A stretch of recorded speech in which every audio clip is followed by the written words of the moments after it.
Ya, Bismillahirrahmanirrahim. Assalamualaikum warahmatullahi wabarakatuh. Perkenalkan nama saya Muhammad Jafar Sidik, NIM 2206060 dari Teknik Informatika B. Di sini saya mungkin akan menjelaskan sedikit tentang kelebihan dan kekurangan NFA atau Non-Deterministic Finite Automaton dan DFA atau Deterministic Finite Automaton. Yang A. Transisi. Untuk kelebihan NFA, dapat memiliki transisi non-deterministik yang memungkinkan lebih banyak fleksibilitas dalam mengenali bahasa. Ini dapat mengurangi jumlah keadaan dalam otomata. Yang kedua itu ada kekurangan NFA, yaitu transisi non-deterministik dapat membuat analisis dan pemahaman otomata lebih rumit. Untuk kelebihan DFA, transisi deterministik yang membuat otomata lebih mudah dimengerti dan dianalisis. Untuk kekurangannya, tidak dapat mengenali bahasa yang dapat dikenali oleh NFA dengan transisi non-deterministik. Ini berarti DFA mungkin memerlukan lebih banyak keadaan daripada NFA untuk bahasa yang sama.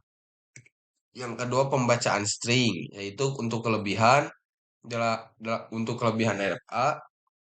Dalam beberapa kasus NFA dapat membaca string lebih cepat karena adanya transisi non-deterministik. Untuk kekurangan NFA, dalam beberapa kasus NFA dapat menghabiskan lebih banyak waktu untuk membaca string karena harus menjelajah berbagai jalur transisi. Untuk kelebihan DFA, dalam kebanyakan kasus DFA membaca string dengan kecepatan konstan karena transisinya deterministik. Untuk kekurangan DFA mungkin harus memiliki lebih banyak keadaan untuk mengenali bahasa yang sama sehingga memerlukan lebih banyak memori. Untuk implementasi model, kelebihan NFA lebih mudah untuk diimplementasikan dalam beberapa kasus karena transisi non-deterministik dapat diprogram dengan fleksibilitas. Untuk kekurangan NFA, implementasi NFA mungkin memerlukan lebih banyak kode untuk mengelola transisi non-deterministik. Untuk kelebihan DFA lebih mudah diimplementasikan karena sifat deterministiknya dapat diwakili dengan tabel transisi sederhana. Untuk kekurangan DFA, implementasi DFA mungkin memerlukan lebih banyak keadaan dalam beberapa kasus yang dapat meningkatkan kompleksitas kode. Untuk pembuatan NFA, untuk bahasa reguler dan konversi menjadi DFA. Misalkan kita ingin membuat NFA untuk bahasa reguler, L sama dengan A atau B dan B, di mana setiap string dalam bahasa ini mengandung setidaknya satu A.